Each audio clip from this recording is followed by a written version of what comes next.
Hi friends, ಎಲ್ಲರಿಗೂ ಸುಸ್ವಾಗತ. ಇವತ್ತು ನಾನು ಅಡೆ ಮೀನು ಫ್ರೈ ಮಾಡ್ತಾಯಿದ್ದೀನಿ. ಬನ್ನಿ ಆ ರೆಸಿಪಿ ಹೇಗಿದೆ ಅಂತೇಳಿ ನೋಡೋಣ. ಮೊದಲಿಗೆ ನಾನಿಲ್ಲಿ ಒಂದು 2 ಟೇಬಲ್ ಸ್ಪೂನ್ನಷ್ಟು ಅಚ್ಚ ಖಾರದ ಪುಡಿ ತೊಗೊಂಡಿದ್ದೀನಿ.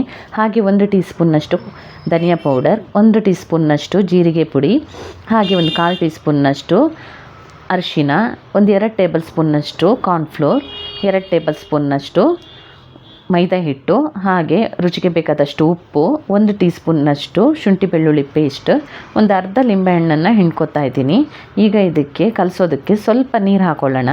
ನೀರು ಹಾಕ್ಕೊಂಡು ಇದನ್ನು ಕಲಿಸ್ಕೋಬೇಕು. ತುಂಬಾ ಗಟ್ಟಿನೂ ಅಲ್ಲ, ತುಂಬ ನೀರು ಅಲ್ಲ, ಆ ರೀತಿ ಕಲಿಸ್ಕೊಳ್ಳೋಣ. ನೋಡಿ, ಇಲ್ಲಿ ನಾನು ಕಲಸಿ ರೆಡಿ ಮಾಡಿ ಇಟ್ಕೊಂಡಿದ್ದೀನಿ. ಈಗ ಇದಕ್ಕೆ ಕ್ಲೀನ್ ಮಾಡಿರುವಂಥ ಅರ್ಧ kg ಅಡೆ ಮೀನನ್ನ ಹಾಕೋತಾ ಇದ್ದೀನಿ. ಮೀನು ಹಾಕ್ಕೊಂಡು ಚೆನ್ನಾಗಿ ಇದನ್ನು ಮಸಾಲೆ ಎಲ್ಲ ಹಿಡಿಯೋ ರೀತಿ ಚೆನ್ನಾಗಿ ಇದನ್ನು ಮಿಕ್ಸ್ ಮಾಡ್ಕೊಳ್ಳೋಣ. ನೋಡಿ, ಈಗ ನಾನು ಮಿಕ್ಸ್ ಮಾಡ್ಕೊಂಡಿದ್ದೀನಿ. ಈಗ ಇದನ್ನು ಒಂದು ಅರ್ಧ ಗಂಟೆ ಪಕ್ಕಕ್ಕೆ ಇಟ್ಕೊಳ್ಳಿ. ಉಪ್ಪು ಖಾರ ಎಲ್ಲ ಚೆನ್ನಾಗಿ ಎಳ್ಕೊಳ್ಳುತ್ತೆ.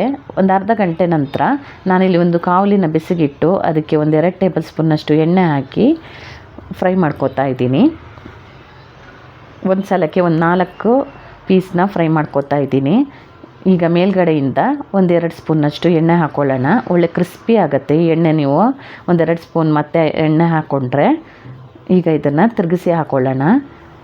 ಎರಡೂ ಕಡೆ ಚೆನ್ನಾಗಿ ಫ್ರೈ ಆಗಬೇಕು. ನೋಡಿ, ಈಗ ಒಳ್ಳೆ ಕ್ರಿಸ್ಪಿಯಾಗಿ ಫ್ರೈ ಆಗಿದೆ. ಇದನ್ನು ಒಂದು ಪ್ಲೇಟ್ಗೆ ತೆಗೆದಿಟ್ಕೊಳ್ಳೋಣ.